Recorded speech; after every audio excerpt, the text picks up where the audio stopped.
Here are 6 different words which represent values that companies commonly wish to project. The typefaces I've chosen are critical in conveying that message. Technical is cool, aloof, minimalist. Friendly is rounded and approachable. Switch these typefaces and the message would be quite different. For creative, I've made a single tweak.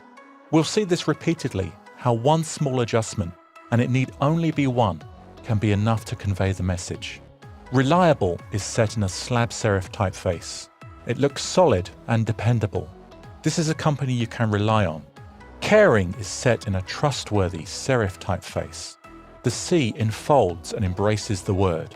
Elegant is set in a Didone style of typeface, where there's a strong contrast between the thick and thin parts of the stroke.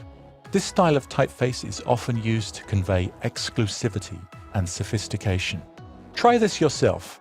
Try taking these words or other commonly used adjectives that convey positive qualities of certain types of business and set them in a range of typefaces. Every typeface has its own personality.